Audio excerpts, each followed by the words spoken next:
Okay, we've got a pile of people, and I'm sure a few more are going to join us, so thank you. Hey everybody, I'm Ken Rother. I'm the director of REV, the business incubator downtown Ithaca. I also teach entrepreneurship and product development up at Cornell. And at REV, which we're an incubator, domain agnostic incubator, helping companies scale and grow. We try and put on presentations that would be applicable to startups of any kind, whether you're doing services or food or electronics or social engagement. We put on a series of these over the course of the year. And today we're going to put on one focused on maximizing social media. So I don't think I really need to convince anybody how important social media is to whatever you're doing. I mean, if you're nonprofit, for profit, just across the gamut. Whether you have an online business or a traditional brick and mortar business, I don't think I have to convince anybody. Social media is important. I think the fact that we put out this invite, so many people signed up, says everything about it. So this morning we're fortunate to be joined by Carol Cain of Brave World Media. Carol is a practitioner of this. This is what she does for a living. It's not just someone who knows about this stuff like the rest of us. This is actually what she does and how she helps companies. So she's put together a presentation that she's going to share with you this morning. And then we're going to have a Q&A.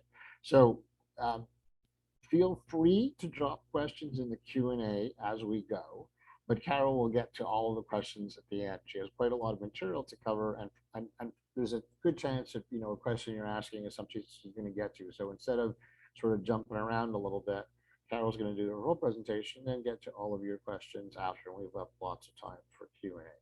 So once again, I want to thank Carol for taking the time to be with us today, and I'm going to turn it over to you to properly introduce yourself and get going.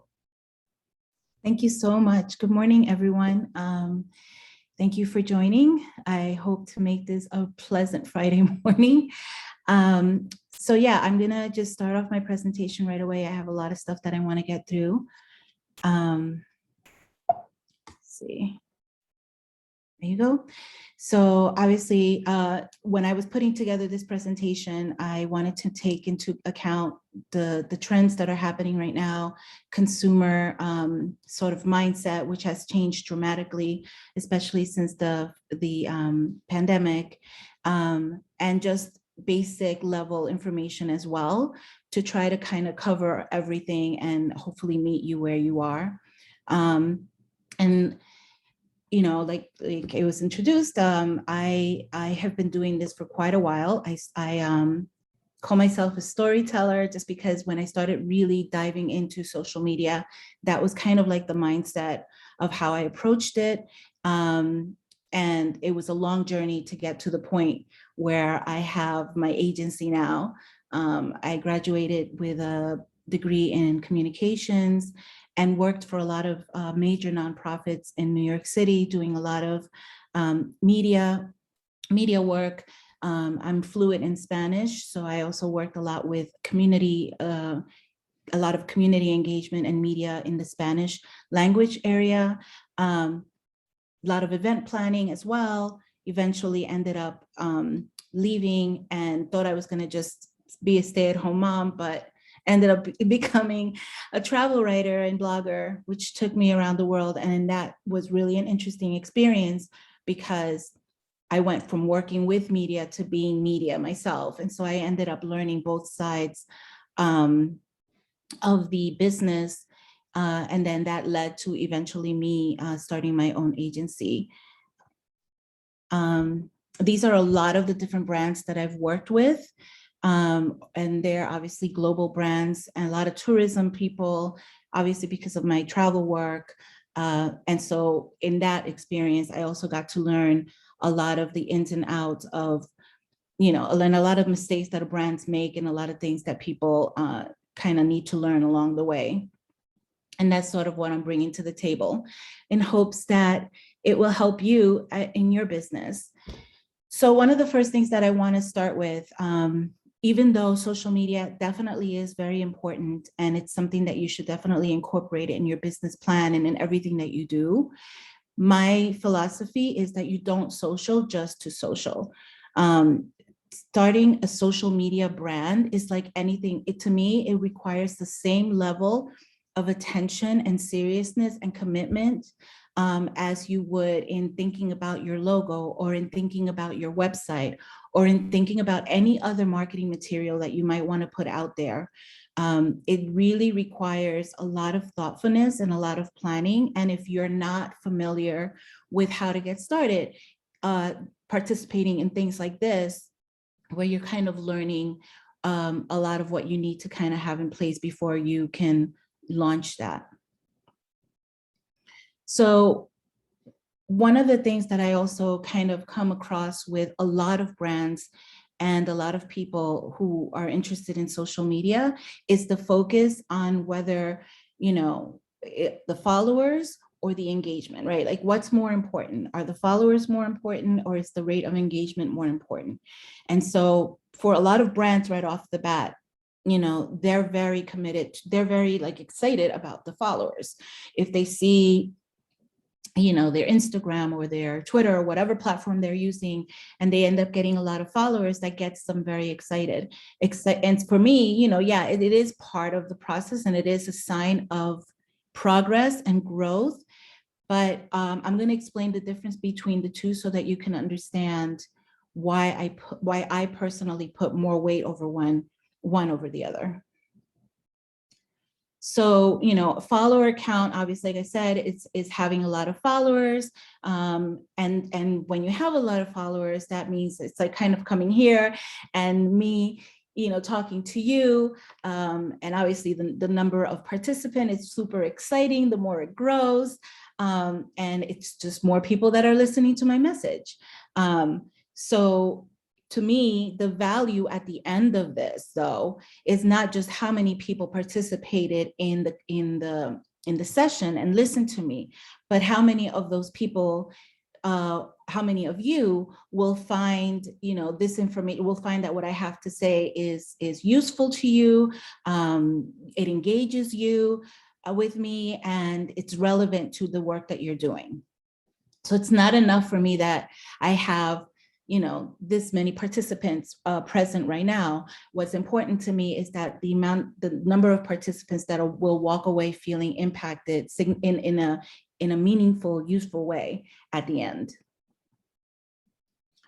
And then this is really when I'm working with brands, this is really where I put the value. So it's really an interesting position to be because when I'm working with brands, and I've had conversations with clients where, they're really concerned, for example, that their platform that I'm managing isn't growing enough, or that the followers aren't big enough. They think, oh, I'm hiring, Brave World Media. And so, I'm expecting my follower growth to just skyrocket really fast. And that's really not how it works.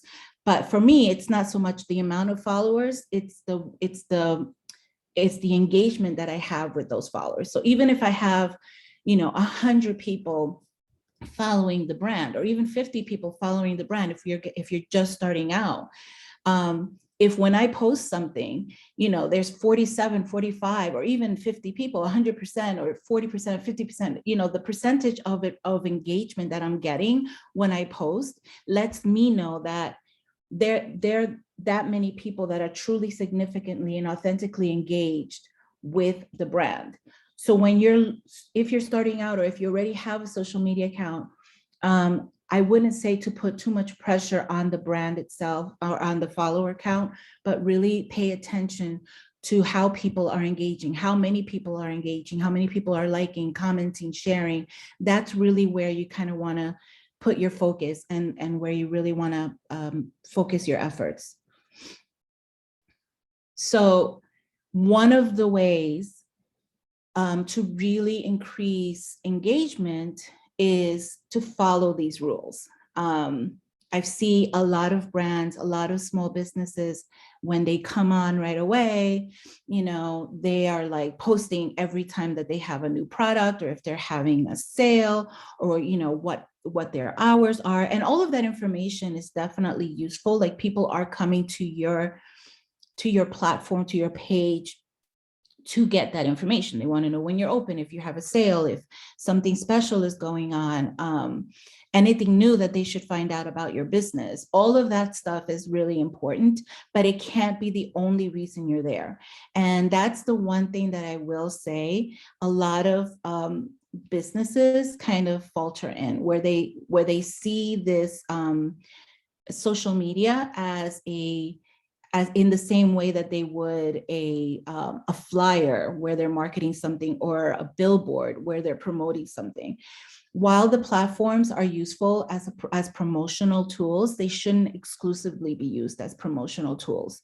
And that's kind of also where it gets tricky, because if you're not the type of person that's used to sort of engaging and talking online, or chatting online, or replying to comments online, social media management is going to be a little tricky for you, because you kind of need to do both. You need to sell, but you also need to engage, and you need to initiate conversations or participate in conversations that are happening. And that kind of level of engagement is going to help you kind of connect better with your client, and connect your potential client and your audience, and connect your audience with your business. So the other thing that is really important is really understanding the different platforms that exist, and the different platforms that are out there. Because another thing that I see a lot of people making the mistake in is hearing me or other people say, hey, this is social media, super important. You should be on social media. Everybody should be on social media. And so they go and they open all of these platforms, or they get so overwhelmed because there's so many that they don't do any at all.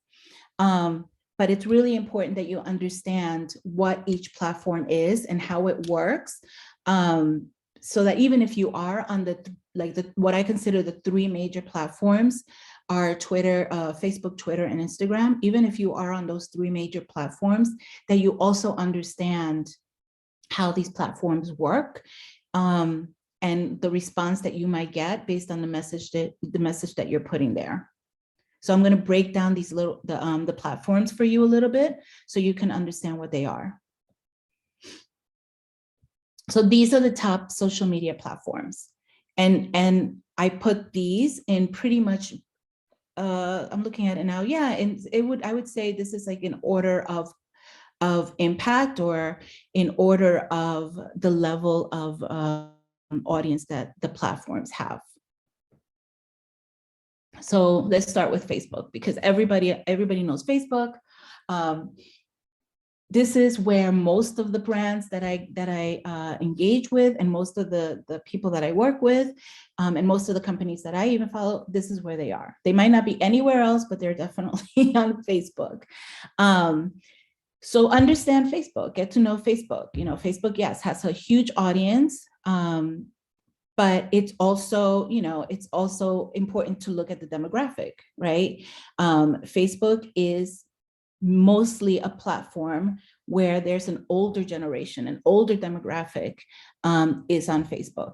Now, if you're catering to maybe a younger demo, it's not to say that you shouldn't be on Facebook at all. It's just to say that, because I think everybody should be on Facebook, but it's just to say that if maybe you don't see as much traction or as much engagement happening on Facebook for your business, it doesn't mean that it doesn't mean that it's not worthy to be there. It's just that your audience might not be there, or the thing that your business, who you're catering to, might not primarily be on Facebook. And so it's important for you to understand why. And then if you, for me, for example, I work with a lot of tourism boards, right? And so for a very, very long time, a lot of the marketing that especially in this area, in the Finger Lakes region, right? A lot of the marketing that has been done has been it's being geared towards a sort of an elderly sort of audience, very white, very, they're very into certain lifestyle. And so it's a very specific sort of marketing And then my thing is going to clients and saying, look, that's a solid audience that you have there, and you don't want to kind of ignore them, but you also have to understand that there's a younger audience or a different demographic with different lifestyles and different sort of interests that are starting to age up and have money. And it's really important that you start understanding this other demographic, so that once the older demographic that you're used to catering to phases out, you already have a new audience that, can come in and kind of like be supportive of you. So it's really important to understand this about Facebook, pretty much about any of the platforms out there. So Instagram, as you know, Instagram is a very visual platform. The fun thing, I don't want to call it fun to stay positive. The fun thing about managing social media platforms or managing social media for clients is that these are ever-changing platforms. So Instagram, when it started, it was very picture heavy, a lot of photos. And it was just photos. That was it. You didn't really, it didn't matter. Then it evolved to where the photos became a lot more curated, a lot more filtered, very professionally done. And people who really did that well sort of kind of skyrocketed in their following. And now Instagram and obviously Facebook is following suit, is leaning more towards video.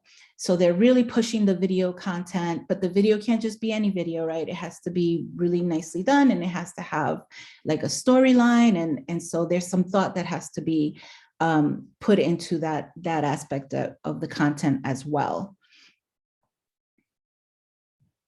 So Twitter is the one platform that I have to say a lot of people ignore. A lot of clients that I work with might not even be on Twitter. Or I have a client that literally just uses Twitter to post and walk away. And the thing about Twitter is that this platform requires so much engagement on your part. You cannot just post and walk away. The thing with Twitter, and to be successful in Twitter, and a lot of reasons why people hate Twitter, is because you post your stuff, but then you go to somebody else's account, or you go to another brand, or you go to someone who maybe has been in the area, and you're following that hashtag, let's say Finger Lakes, or let's say whatever your niche is. You should be following hashtags on that. And so you have to kind of engage with them. And you kind of start, it's like being in a party, walking into a party, and you don't really know anyone. You have to kind of walk into like little social groups and be like, hey, hi, how's it going? So that can be really awkward, but that's pretty much Twitter. That's how Twitter works. And so a lot of people don't like it, but if you get on Twitter and you start a really good conversation, it can be very beneficial for your brand. Pinterest, like Instagram, is very visual. It requires a lot of time. Pinterest is a very heavily curated platform. And so I would say for this platform, if you're a restaurant or a food, business, beautiful pic, you would have to like post beautiful photos of food, but then you would have to also create something where you're talking about different recipes, and maybe you're highlighting, other businesses, but connect it back to your own. And it's just, it's not awful, it's really great, but it's a huge investment in time. TikTok. So I love watching TikToks. I am one of those people that can be on TikTok. I'll be like, I'm only going to sit here for 10 minutes to watch these TikToks, and then I'll be there next, 2 hours watching TikToks. I love watching TikToks, but making a TikTok, producing a TikTok video, especially as a business, as a brand, also requires a lot of investment, because the success of TikTok is the consistency of a TikTok. So you have to really kind of consistently post and consistently create beautiful content. I mean, you know, you are definitely sort of competing with a lot of like social pop culture trends. And so to be able to stand out as a business, you kind of have to follow that sort of younger interest, younger theme, have that energy. I'm not saying that you have to like stand in front of your restaurant and like dance, but if you did, that would be great. so TikTok is just requires a lot of creativity and a lot of time and energy. But I mean, I love TikTok, and obviously, you know, your future client base is currently living there. So at the very least, even if you just watch TikTok, is a good way to kind of understand the culture and the demographic that already lives there. And, you know, YouTube is not for everyone. You don't have to have a YouTube page. YouTube video is great, but if you're not a business that really needs to lean into video, then, you know, you're going to be fine. I think that if you can create really short content video, it could live on a reels, on a video on Instagram. It doesn't need to be a full-fledged video. But if you do find that that's something that you know would do well in, just understand that there's an investment that is required for the YouTube content to be successful. And then there's WhatsApp, and a lot of people don't really know what WhatsApp is or how it's used. It definitely is a sort of messenger platform. I use it a lot, for example, to communicate with my family overseas, because of the it works like a social media, any other social media platform. And so we're not, you know, we're cutting the cost of like the surcharges for international communication. Like if I just use my regular international rates, like if I just use my regular phone or whatever. So WhatsApp is really great for that. But one of the things that they came up with was WhatsApp Business. And so I downloaded this and I played around with it. It doesn't work for me. It's not something that me as an agency necessarily would find this useful. But if you know, I love this example here where it's a bakery, you know, so you can use it to sort of display your services. This is something, if somebody wants to, like, if you want to put your services, your products online, and people can just order them online, you know, if that's something that, if you want to also reach an international audience, this is a really great platform. Again, I played with it a little bit. It doesn't apply to my business as an agency, but I can see where a lot of restaurants or you know, businesses that might offer sort of customer service on a more direct way, this would be a really fun platform to be on. And it's obviously it's free. So I encourage you to, at the very least, download it and play around with it if you think that maybe this is something that your business would benefit from. So those are the platforms. And I will say that as an agency, again, we normally really, our clients focus on 3: Facebook, Twitter, and Instagram, sometimes a little bit of Pinterest, sometimes a little bit of YouTube. But just being on social media doesn't mean that you have to be on every platform of social media. And so it's really important to understand what each platform does, the impact of each platform, what demographic is there, so that you know not only what platform you want to be on, but then also understanding how you're going to cater, you know, curate your message.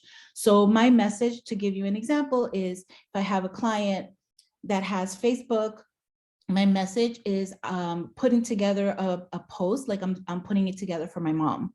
So I will, I will still stay in very much on point with the client message, but I'm thinking about it. I'm always approaching it as, okay, I'm going to put this message together for my mom and see what, and hopefully it will appeal to her. My personal Facebook is completely different. Your personal and your business, they should be completely different. My personal Facebook is completely different, but my professional Facebook, I'm talking to my mom. And then when I'm on Instagram, I'm talking to my peers, or I'm not even really talking to my kid at this point. I have a 15, 16, and even 23-year. I'm not even talking to them because they're not really too much on Instagram.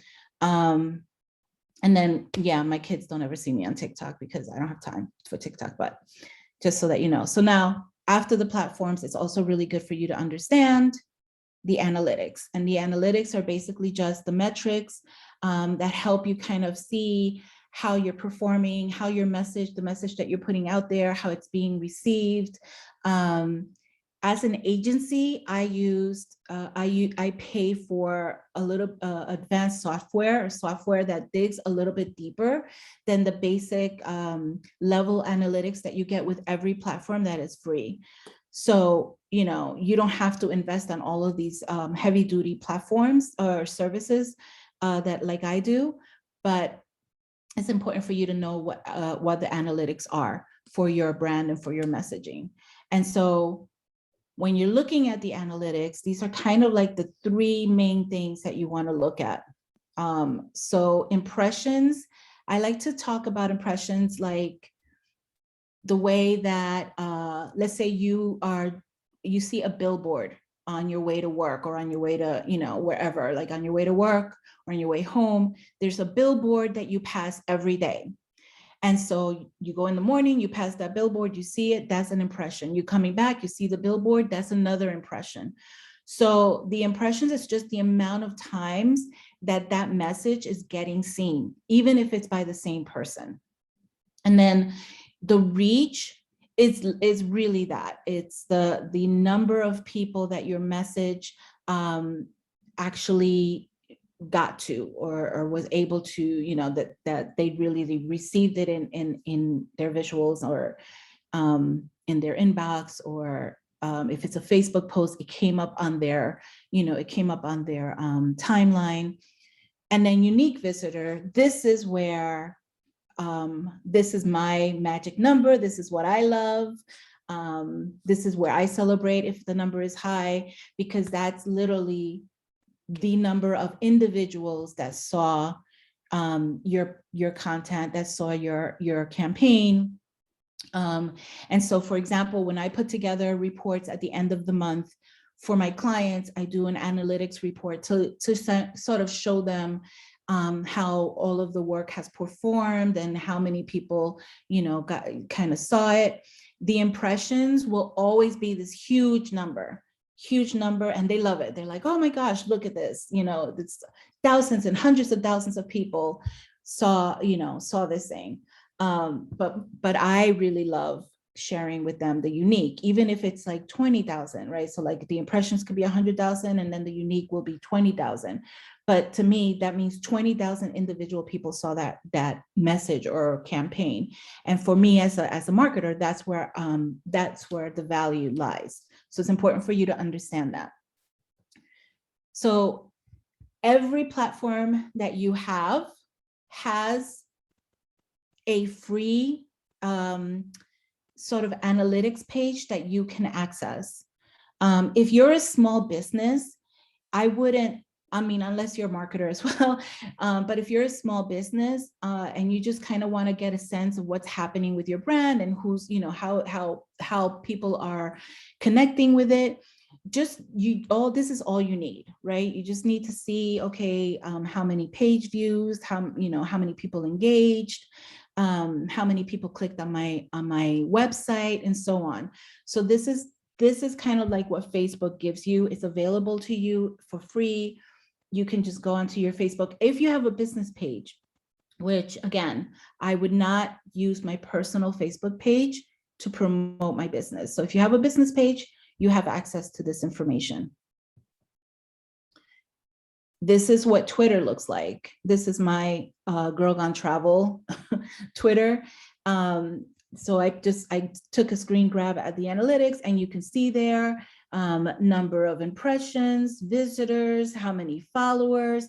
I also wouldn't, care too much about the number of followers on Twitter, because you could lose 24 and then gain 100. It's so it changes so frequently. It gives you like the top tweet, the top mention, or the platform that mentioned you, that's, has the most influence, so on and so forth. So this also gives you kind of like a glimpse of what's going on. And it's also free, and it's the analytics for your Twitter. And that is business or no business. You could see this for your personal Twitter account as well. And this is Instagram. It tells you how many followers you have. It allows you to see the date range. So if you are running a campaign or a sale for a specific period of time, you are able to kind of like define the timeline and see how that performed. Most active times, all the way on the, I guess that's the left side on the bottom, most active times. This is super useful because it gives you an idea of when is the best time for you to post. So weirdly enough, it shows here that on Tuesdays at 6 o'clock, that's the best time to post on the platform. And then of course your demographic here on the right hand side, so you understand who your audience is.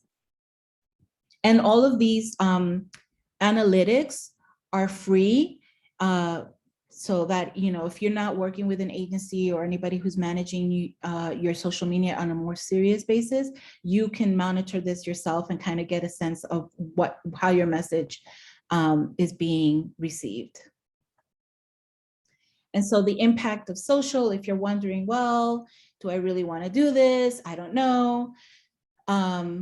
These are kind of like this is what the research has shown, that, the impact of social media. And especially now, I would have to say that with people not going out as much, and with all the things COVID happening, being online and having an online presence and having an online brand and marketing message is so very important, because it is not only does it allow you to have a global reach and an entire national reach, but it allows you to reach community members that maybe are not as active outside as in previous times. And again, to impact, for you to have impact of social media for your brand, it's important for you to personalize your content. And what I say by that, again, is going back to the trying to avoid constantly selling and constantly marketing. Like, you have to try to figure out very early on how much of yourself, or how much of a personal sort of feel or story you want to put into your brand.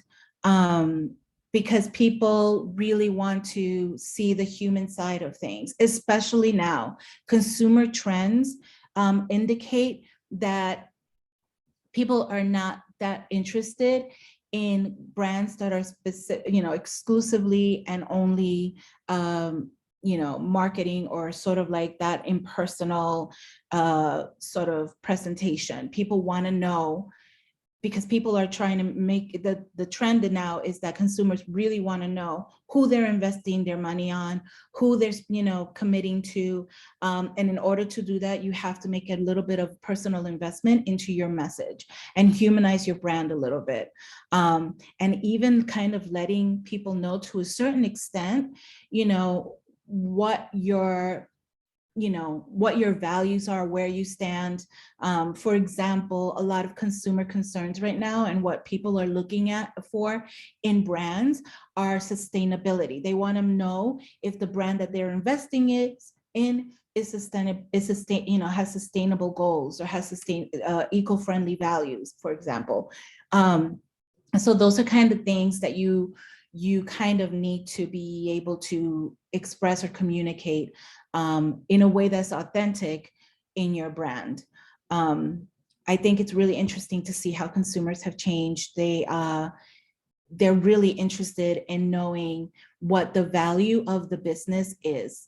And so you kind of have to really figure that out and figure out how you want to kind of incorporate that persona into your marketing message.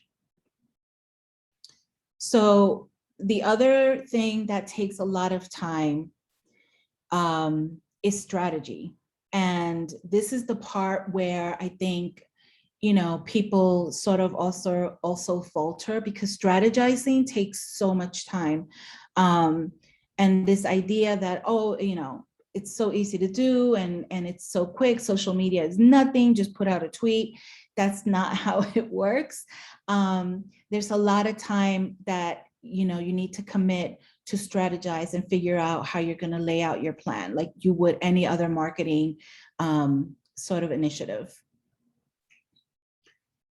So this is a really long list of things that I think, or I implement for my clients when I'm strategizing for their brands, and I recommend for you to do as well. Definitely define your goal, identify your target audience. Again, you can identify your target audience just by looking at the analytics that I shared with you before.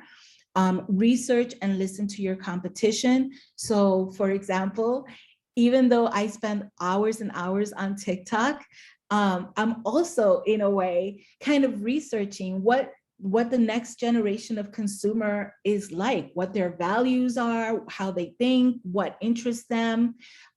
So, you know, spend time on different platforms and look at your competition, see what they're doing, what resonates with their audience, and so on. Assess your social media standing. So if you already have a social media platform, kind of go back, look at your analytics, see what's working and what isn't working for you. Choose the platforms that best fit your brand. Again, you don't have to be on every social media platform. Figure out which one is the best. Identify your hashtags and keywords. So hashtags are, you know, I should have put one here, but I'm assuming everybody would know what that is. Hashtags are really important because with just a click of a hashtag, I am taken to every content that has been posted that kind of connects to that hashtag. So for the clients that I work with, I insist that they have their own individual hashtag that they create that's just applicable for them. In order to create an individual hashtag, I do a lot of research to make that there no other hashtags like that exist, obviously. That it's a hashtag that won't lead to that won't be connected in any way to something controversial. Or that, you know, I don't want to associate it with the brand that I'm working with. So hashtags are really important. Create one for yourself, create one for your business, research it and always use it. And then the keywords are kind of like the hashtags, just what works for you and what kind of keyword and hashtags do you want to be associated with. So it might not be a hashtag that you created personally, but if it's a hashtag that you want connected to your brand, then you want to always use that as well. You know, identify your theme or your brand persona, like let people know what you're about and who you are about. And so having a theme or having a general persona is really cool, because what that does is, no matter how much, how different your messaging is on a day-to-day. So like, let's say one day, let's say if I'm working with a tourism board, let's say one day I'm promoting an itinerary, the next day I'm promoting a sale that's happening in the region with one of the partners. Another day I'm promoting seasonal events, whatever. But even though the messaging is different, the overall theme is always going to be, this is such a beautiful place, you want to come here, you know, da da da da da. So you have to have an overall theme that every message that you put out there can always come back to. Set up your analytics. Like I said, make sure that you go to your platforms that you're using, that your analytics are up and running. create a calendar of a content calendar. This is super important because if you're super busy with your business and you don't want to have to worry whether you posted today, you didn't post today, just take one day to create sort of like, these are the kind of things that I want to share this week on my platform, and have that kind of scheduled out. Schedule posts. I'll show you how to do that in a few minutes. But yeah, schedule your posts so that way you can go about doing the business that you are in and not have to worry about whether you posted today or you didn't post today, or did that post go out. Invest in video and quality photography. I cannot stress this enough. There are so many really bad photos out there that misrepresent your brand, that misrepresent the quality of the service or the product that you're offering. It's super, super important that you really give kind of, respect to this aspect of it. And if you are not a good photography taker or a good video taker, then maybe hire somebody who is, and then be consistent, post regularly, be engaging, respond to comments. Don't just post and walk away. Even if you schedule a post, go back at the end of the day or whatever it is and revisit that post that you scheduled to see if there are any questions, any comments that you want to kind of refer to. And then be brave. And by that, I mean, I've kind of given you an idea of where the consumer mindset is right now. You kind of have to figure out as a small business how you want to meet that consumer, and at what place you want to meet that consumer. So whether it be social issues or local community issues or environmental issues or whatever it may be, these are things that are really of interest to the current consumer. Not a lot of my clients like hearing that. Unfortunately, it's not so much about whether you like it or not. It's really literally where the consumer is.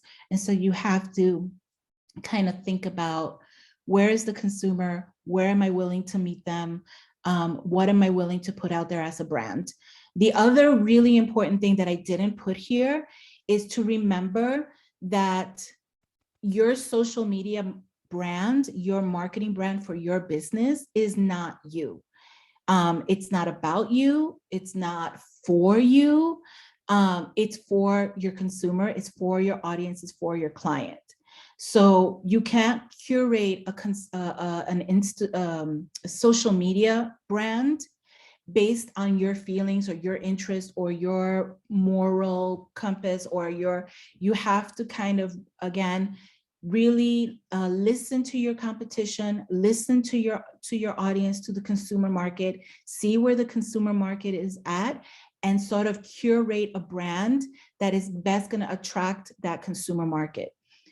You're not doing social media for you. It is not about you. It is not about what you like. It is about your business and what will be the most successful thing for your business. I stress this because there are so many people that I've consult with that will say, well, I'm not interested in that, or this isn't something I believe in. It doesn't matter. If the bulk of your consumer market, this is what they're gravitating to, and this is what's important to them, you're going to have to figure out a way to make that work into your brand if you want to be successful. So I was talking about, and this is kind of like, I really didn't want to go super fast on this presentation, but I did. But that leaves a lot of time for hopefully questions and comments. Scheduling posts, I came around to scheduling posts very, very late in my professional career. I was the type of person that I wanted to post something in real time. And then I also wanted to be present in real time. And I wanted to comment in real time. And I still do that to a certain extent. Obviously, the busier I've gotten with my own business and with clients, it's impossible for me to constantly be on my phone or my computer, posting social media content for multiple people. in real time. So I literally take 1 or 2 days of my week. I write out all of the different content that I want for my clients, and then I schedule them. So this is a screen grab of the business suite that's available, this business suite option that's available to any business page on Facebook. Your Facebook has to be connected with your Facebook business page, has to be connected with your Instagram business page if you have one. And so you can schedule your posts. You can schedule them by day, specific time, for weeks out if you want. And it's something that you could just put out there, upload photos, upload videos, and it's done, and you don't have to worry. So for example, even while I've been on this meeting, in this presentation with you, I have 5 clients whose social media posts have already gone out, and I don't have to worry that it's going to be delayed because I'm spending time with you this morning.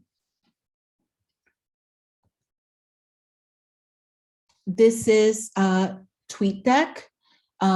Also, it's a free service, just like the business suite is part of your, it's part of the option that comes when you open up a business Facebook page. You can schedule a tweet there. The faded circle that you see next to my face is a client that I have, that, you know, I click on them and I can post their tweets, and it just goes. And I usually post the tweets out for a week at a time. I don't like to go further than a week. And even though I post it, and even though it's done and I don't have to worry about it, I always go back to make sure that comments are being addressed, questions are being addressed, delete, get rid of any trolls, you know, and kind of like just be a part of the brand in that way. So this is an overview of all of what you really need to take into account when putting together your social media.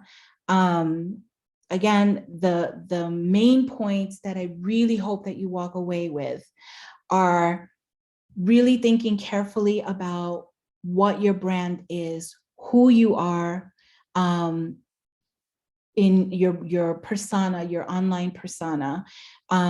Really think about how far you're willing to go with your messaging, what things you're willing to engage in.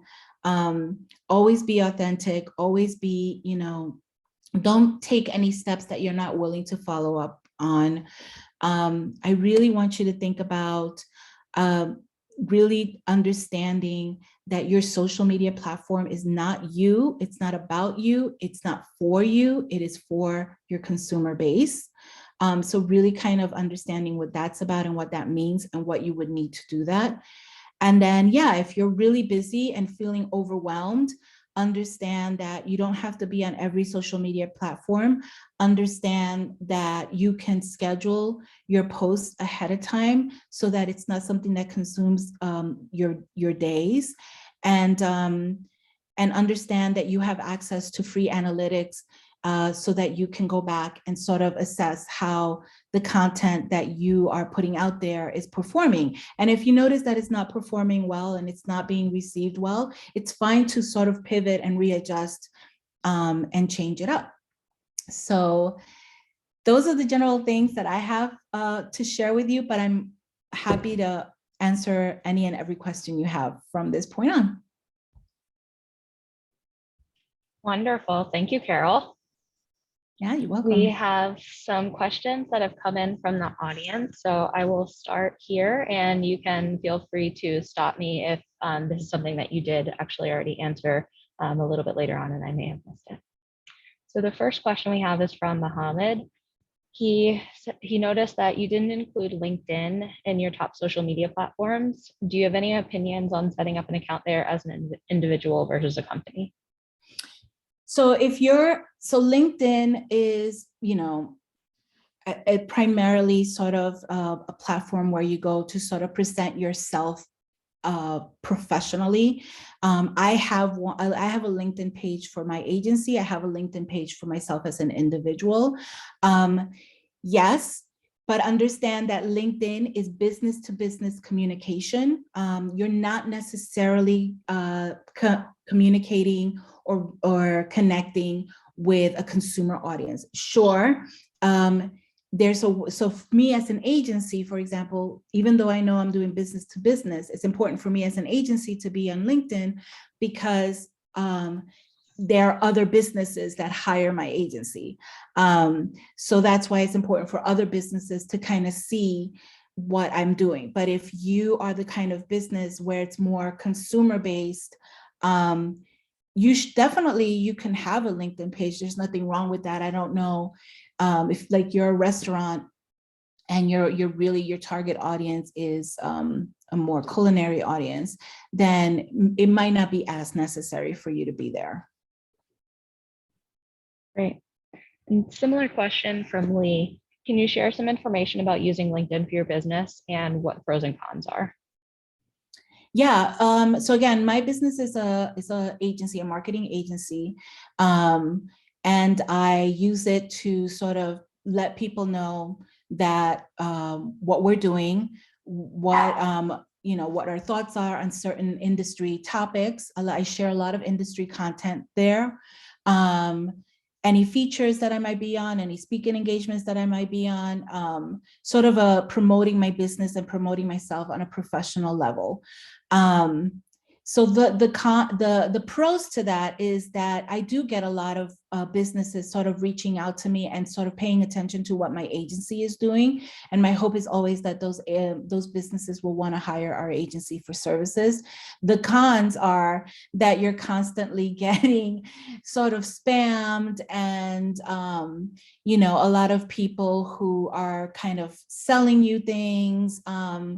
And so it becomes a little bit of that because, so, and also you have to really put a lot of, like all of the platforms, you have to put a lot of effort and make sure that it's always, it's a lot of very promotional content of yourself. So you have to be really comfortable to brag about yourself and brag about your business on a regular basis.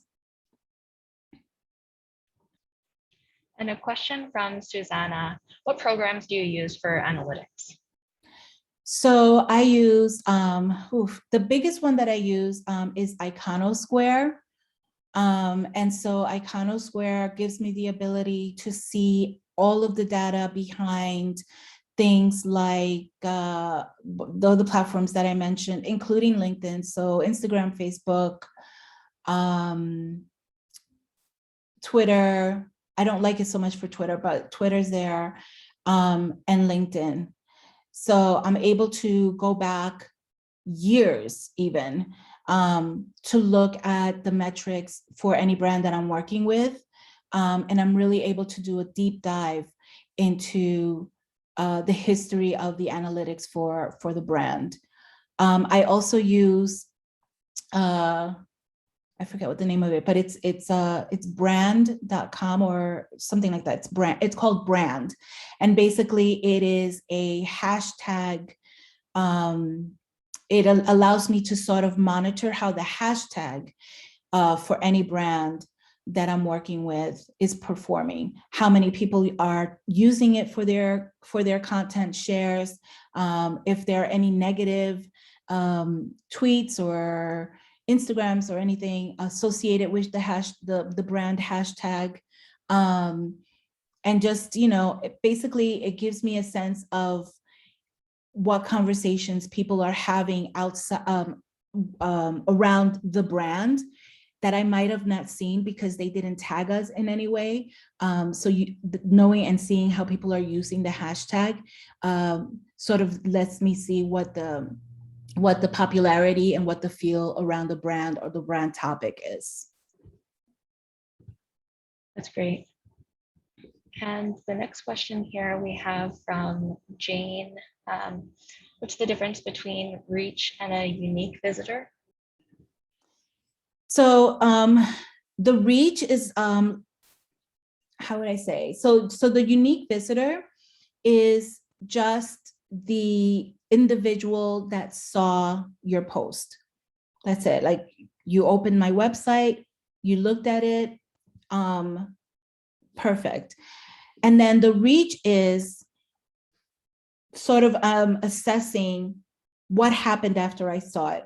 So if I opened a website and then I went and I shared it, and then when I shared it, how many more people did that land, did that land in front of?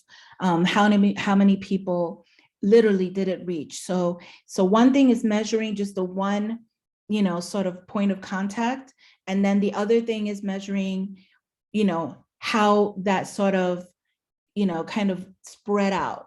How many people did it go to from that moment? And so that's the difference between those two. Great. And another question from Jane. What programs do you use for scheduling? She mentions that she's been looking into Loomly, but it had some limitations like the inability to post a carousel on Instagram. Yeah, so I was paying for several things. I was paying for Buffer. I was paying for Later is another one. And they all have their limitations. But I really have found that using TweetDeck for Twitter and using the business suite option on Facebook for both Facebook and Instagram is beautiful, because it allows me to tag the brands accordingly in the same way I would if I did it directly on the platform. I'm able to add carousels. I'm able to add Insta stories. I'm able to add Facebook stories. So all of the accessibility that I have with those platforms, I'm able to have from this one page, this one section, the business suite section of your Facebook page, and also again TweetDeck for Twitter. Thank you. And another question from Mohammed. When engaging with followers on social media, how do you feel about automations and chatbots? And how do you feel about canned responses and templates? So automation is really great if, to make sure that if somebody posted something at 11 o'clock at night, that they at least get a sense that it reached you, right? So like we have automation on for one of my clients. When they send a message on Facebook, for example, it's automated to say, thank you for your message. We'll reply as soon as we can. But I always go back and reply and let people know that, let people know that there's a human being behind the brand. So, there are pros to having an automated response set up if you know that you're not going to be able to address in real time. And especially if you're a small business owner, you're super busy, that's a really great option to have. But you have to commit yourself to going back and replying to that person personally, and and if you're available, if you're sitting on your couch and you're looking through your profile, absolutely, that is the best thing to do, because when people post a comment, that is when they're the most excited and the most engaged with your brand. So being able to kind of reply to them right then and there in real time is fabulous. I've seen it. People get so excited when there's a real person, when they notice that there's a real person behind the brand listening to them. So it's fine to use essentially only when there's not a real person that can be there. It's better than no response. Yeah. Great. And a question we have here from Sandy: are Twitter chats still relevant? I love Twitter chats. And yes, they are still relevant.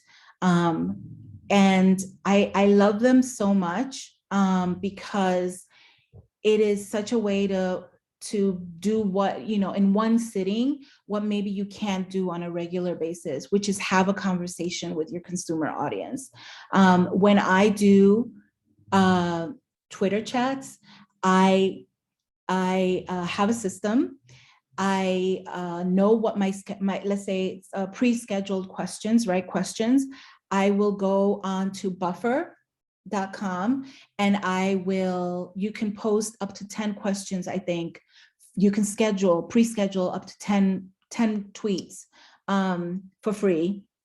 And I will go on there and I will type out my my questions, all the things that I want to ask. I'll upload pictures. I will also, by the way, pre-schedule an answer to my own question. So like, for example, I've done work with Expedia, and I've done work with Expedia when they do their Expedia chat. And so I will pre-schedule all of their questions, and then I will go back to my account, my personal Twitter account, and I will pre-schedule all of my answers to my clients' questions as a participant of the chat. And then once the Twitter chat is happening, all of this stuff, automated stuff is happening, but then I am back at being just myself, where I can sort of like respond candidly to like other side conversations that might be happening. So Twitter chats are amazing. Just be very thoughtful and know that it requires a strategy that allows you to have your very basic, important set topics, but schedule them, pre-schedule them, so that during the Twitter chat itself, you're still having the flexibility to kind of engage with these other like little pop-up commentary that might be going on, because Twitter chats move super fast. I love them because I'm like I love the chaos of it. That's basically it. I love the chaos of it. So, but the numbers, the analytics after a Twitter chat are so beautiful to watch for any brand. So yeah, I love them. Yeah, that's my question. That's my answer. That's great. What are your thoughts on paid sponsored posts? Luis had wanted to know that, and do you believe they can be effective? Yeah. I don't do them a lot. I don't do them a lot because I've noticed that when I do them, I get a lot of, my numbers are great, right? We'll get a lot of, and this is across the board, we'll get a lot of people that kind of come in and like and comment, but we don't get a lot of people that commit to the platform. So like, we won't get a lot of new followers, or we won't get a lot of repeat people. Like, people come in, they see it, because whatever definitions I added to the reach of the ad, it'll do its work. It'll reach people as far as California if I said that that's what I want. But I haven't found any significant consumer loyalty to sort of convince me that it's worth doing on a very regular basis. Great. The next question we have here, you touched on this a bit, but in case there's anything you'd like to elaborate on, a question from Buffalo Street Books. What are your thoughts on paid scheduling programs like Hootsuite? And do you think it's worth time saved, convenience versus cost, given the options? And is there anything in particular that you recommend? Yeah, so Hootsuite is basically the Twitter, the one that you, and a lot of people love Hootsuite. I don't, I think it's fine. I like TweetDeck just because it's free. And it allows me to connect different brands on it. And it does the same thing. And yeah, I think that if you're busy, if you're a small business owner, the only way that you can really be consistent with your social media it's going to be to schedule your content. Check out TweetDeck though, because again, I'm not sure if Hootsuite is still free, but if you're using it and it is free and you like it, then yeah, absolutely schedule some important topics that are coming up, and so that at least there's content out there and your brand is consistently showing up for people. And we have a question here from Joanna, can you share some tips on building an audience in a market through social media, mainly Instagram, prior to launching a new product for that market? Yeah, that's tough. I mean, so I'm doing it right now, and it's kind of tough because the growth is kind of slow. So that can be really frustrating. On the other hand, this is where the strategy part comes in. You want to be consistent with the posting a lot. And you want to make sure that you have a really beautifully hashed out brand. You know, things are going to change, you're going to pivot, you're going to find things that work that don't work. And so that's going to happen along the way.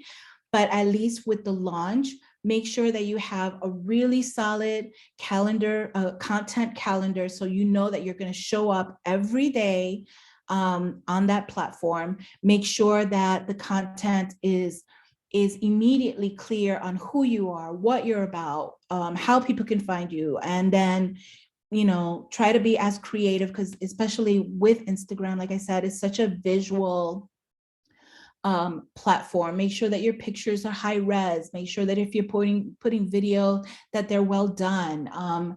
Make sure that the copy that you are putting together is very clear about who you are, and it's not sell, like sell a little and then connect a little. So that balance, and then do that consistently. With Instagram, really, the trick is consistency, just consistent. I would boost a couple of times when you're starting out, just to kind of help you reach a little bit more, people faster. But really, quality of content and consistency are the things that I would focus really hard on when you're launching a new brand online, on social. That's great, thank you. And just to do a quick time check for us here, it's about 10:40. We have about 20 minutes or so left. This has been very engaging, so we're getting a lot of questions. We've gone through about 13 so far, and we've got about 14 in the queue right now. So it looks like we'll be able to I'll try to be quick. Drink my coffee. A good chunk of these.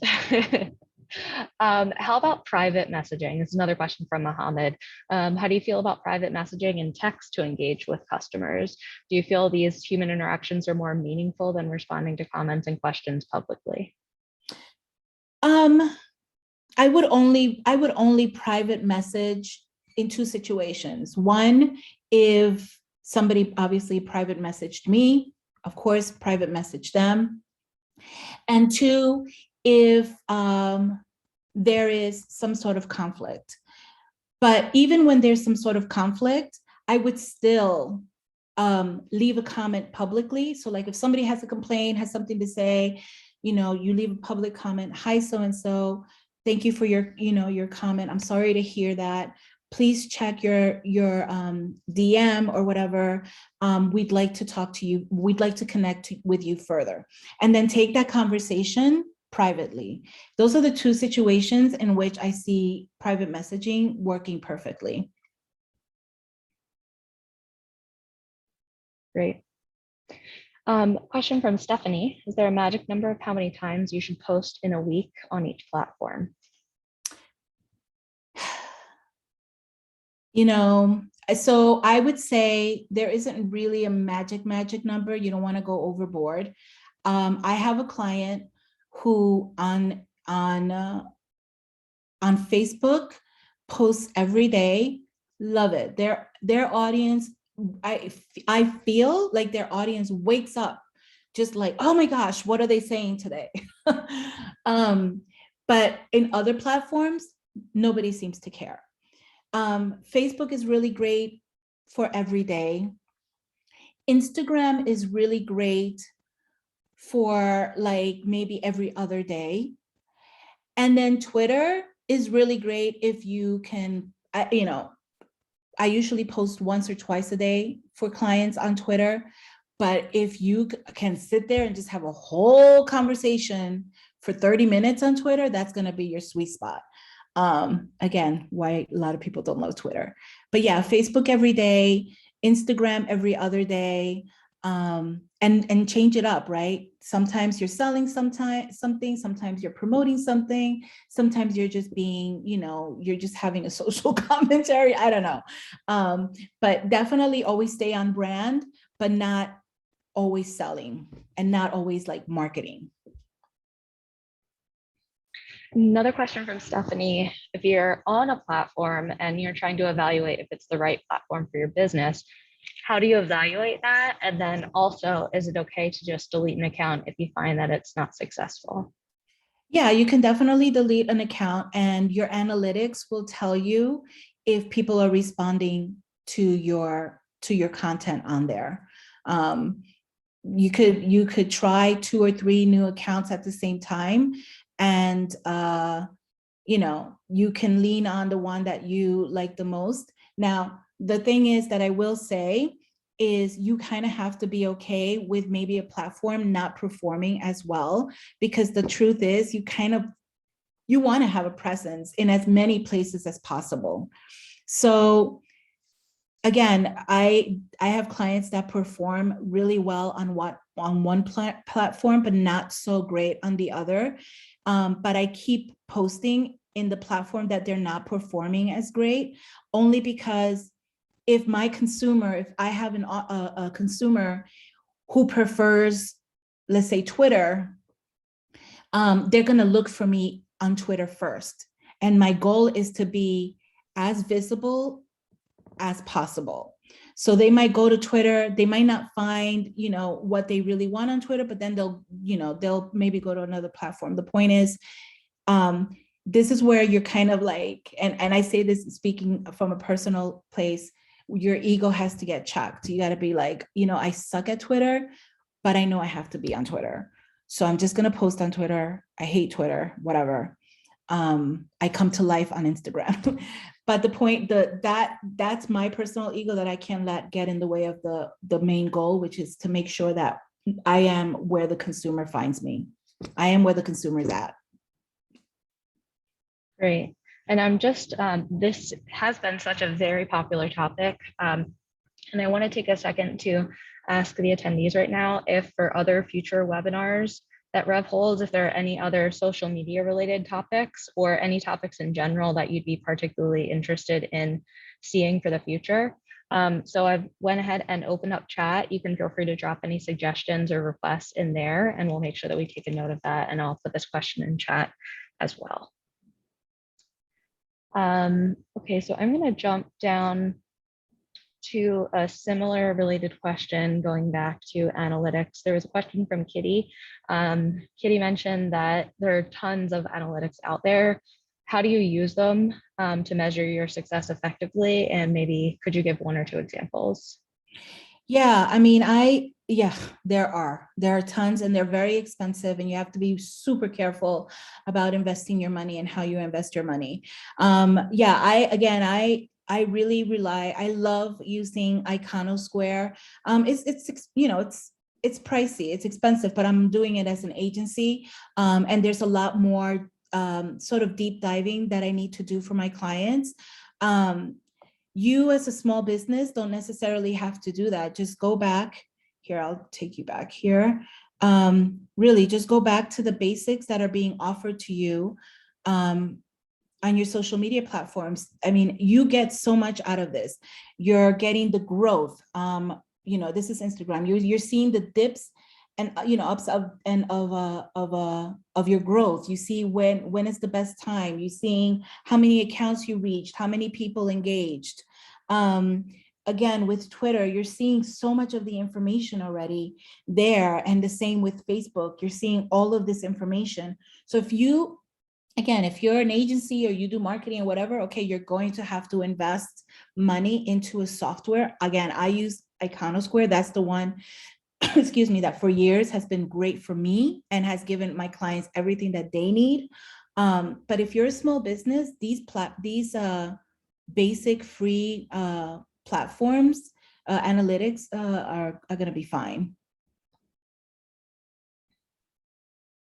Great, and I'm gonna keep jumping around a bit here. Artem asks, what do you do once you have everything set up on your social media accounts, content, scheduling, a loyal follower base? However, your followers are not increasing in numbers. Is that a problem? And if so, what would you do about it? My personal page, I've been stuck at 10,100 for like so long. And it's crazy because the work that I do for my clients is just like growing. And I'm just like, why are I'm working so hard and your followers are growing and mine are getting stagnant. Honestly, the only reason I don't really get upset, I'm not really upset about that, is because the following that I have is super engaged. And that again is the most important thing. You really, an engaged following, that's word of mouth. That's people that are those are recommendations. Those are people that, are like fangirling you, or they are the ones that you want to love them, love the people that are already there. And the only thing that I would say is maybe do some more like paid marketing, boost a little bit more, and kind of try to maybe, depending on your business, like try to do interviews, try to be on podcasts, try to like do some personal marketing for yourself, so that that's when you kind of bring in outside media for promotional basis, and promotional services to sort of help you get out in front of other people.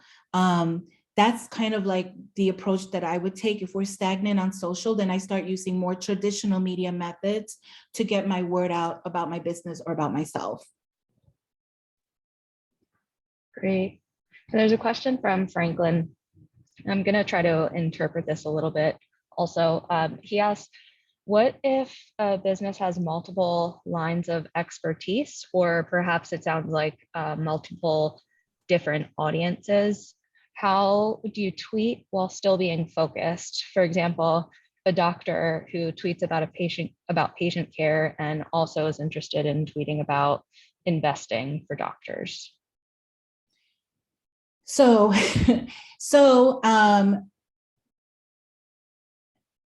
being a doctor obviously is the fact that the person is a doctor. It's understood that they are interested in patient care, right? Hopefully, just by the nature of being a doctor, that's part of your professional sort of persona that you can definitely talk about.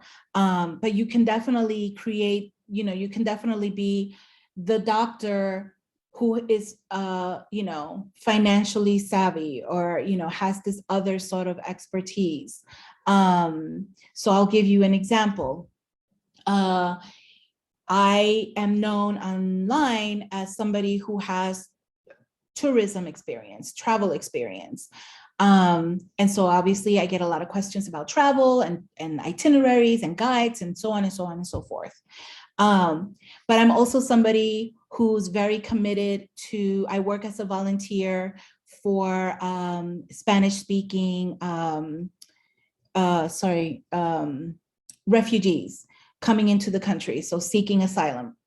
I do that as a side. I work with asylum seekers. And so I talk about that. And so you're able, as a brand or as a person, if the person is a brand, you're able to talk about the thing that your professional experience, your professional knowledge, promote that. But if there's an outside interest that sort of rounds you up as a human being, that's okay to say, yeah, I'm the doctor who can also give you some, financial advice, and just balance the messaging.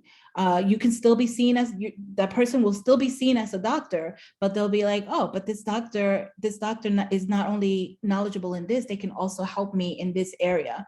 I think that the point is to kind of see yourself, or the person needs to understand the kind of conversations that they would have socially. So, how you would talk to somebody on a social level, like, yes, I'm a doctor. Hey, my arm hurts. What do you think? Oh yeah, you should do this. And oh, by the way, I was thinking of investing in this. What do you think about that? Oh yeah, blah, blah, blah. So you can do both. Just be creative and fun about it.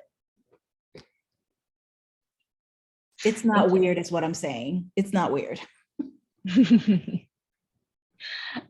Amanda asks, how do you feel about using some of the different features that different platforms provide? For example, polls, Q&A features, and other engagement features like that. And how effective do you feel that they are or can be? They're fine if they work for your brand. They don't always, some features don't work for everyone. So find one that works for you and use that one. Don't use all of the readily available features, just find one that works for you. I have friends who the Q&A works for them beautifully. That's how their audience likes to engage with them. I have friends that they'll put a Q&A and nobody will answer because that's not really how their audience likes to engage with them. So just find, I love it because it's an added element of engagement and you always want to find those. But make sure that the one that you're using, you're not just using it because it's popular and it's what everybody's doing. You want to make sure that you're using the one that works for your specific brand. Great. Hiji Joe asks, would you have any information to share for major social media platforms in other countries? Platforms, for example, like WeChat. This is something that they mentioned could be helpful for businesses who are looking to scale with audiences outside of the US. I don't have any information specifically with that platform. I'm sorry, I didn't do any research on that, but I will say that that in general, with the platforms that I did mention, internationally, like WhatsApp is the platform of choice out of the list that I mentioned, obviously. In many Latin American countries and many foreign countries, Facebook is a lot bigger across the demographic. Whereas in the US, it's more an elderly demographic. That's not the case overseas. Overseas, Facebook does kind of see a younger demographic. Twitter overseas is used more for like social political issues and not so much marketing. And then TikTok overseas has another completely different impact. And there are so many other brands that are used that do similar things. Thank you. And it looks like there's some general interest in trying to learn a little bit more about analytics and really how they can be applied to help understand what the effect of the social media has been on the business overall. Are there any other examples that you could give around perhaps some of your other clients have used metrics to help them benchmark their success? Yeah. So one of the things that one of my clients discovered this year was, and actually that kind of influenced how we're going to move forward, is that we realized that by looking at analytics, we realized that the marketing paid content outside of me, right? They used an outside media buy platform, wasn't delivering the level of engagement, continued engagement, or even the demographics that they were hoping for. So even though they invested all of this money on an outside media buy agency, when they compare the analytics on that, and they compare the analytics that I was giving them, they realized that they don't want to put so much of their money on that paid media buy aspect of it, and that they wanted to invest more in like having new content created for their website, or they wanted to invest more on hiring professional photographers so that they had, more visual content that they could share. And so that's how kind of you have to really pay attention to the demographic. Are we reaching the demographic that we want, the age range that we want, So we also, I have clients who are trying to reach a younger demographic. They want to reach people who are just younger. It's just what it is. And so we're able to see, okay, how are we starting out? The message that I'm putting together, who is that attracting? Do I need to change it up a little bit? And what is that demographic interested in? That's where the demographic research, the audience research comes in. You have to research your target demographic. You have to find out what they're interested in, what their values are.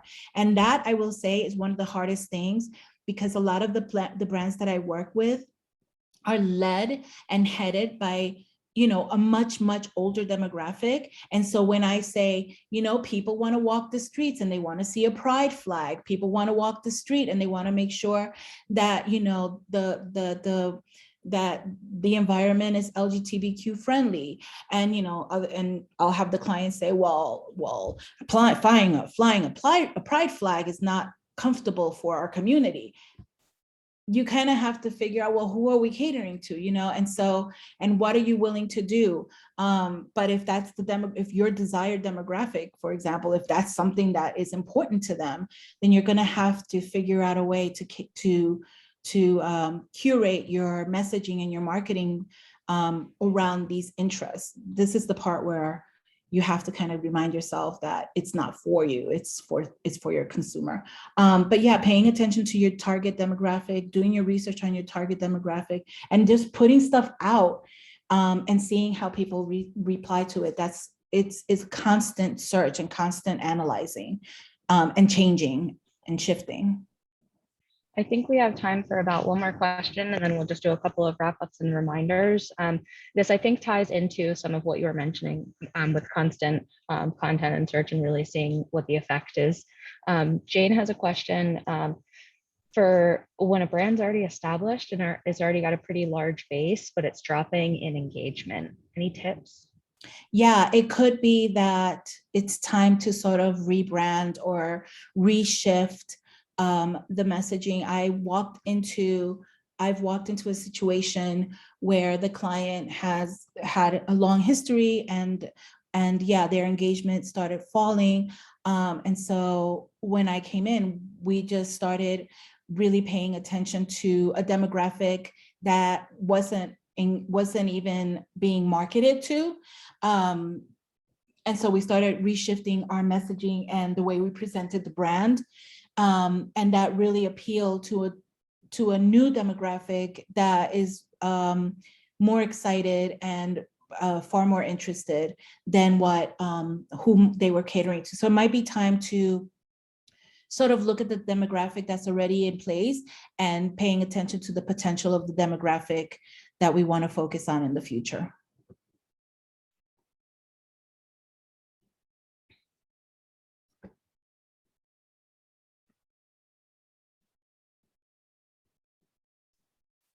Oh, you're muted.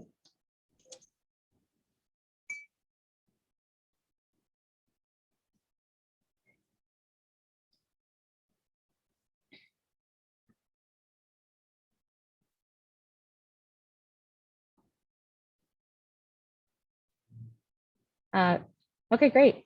Thank you so much, Carol. That was fantastic. I know this has been one of our most engaging webinars so far, and I know there was a lot of content to go through and we weren't able to get to all of the details. So thank you for answering all those questions and giving us that information. I dropped Carol's contact information into the chat for anybody who is interested in that and interested in reaching out. Just two things I wanted to share reminders for anybody who's interested. We do have two info sessions coming up for Rev's Hardware Accelerator. This is our prototyping program that will run at Rev this summer. So there is an information session that's going to be happening on February 2nd and then also on February 10th. We have a standard track, our climate tech track, and also an ag tech track this year. Applications for this are open for anybody who is interested. If you have any other suggestions for future webinar topics, you can post them in chat before you head out right here, or you can send us an email later. And other than that, I would just like to thank you all for joining, and thank you again to Carol. Thank you. Have a great day.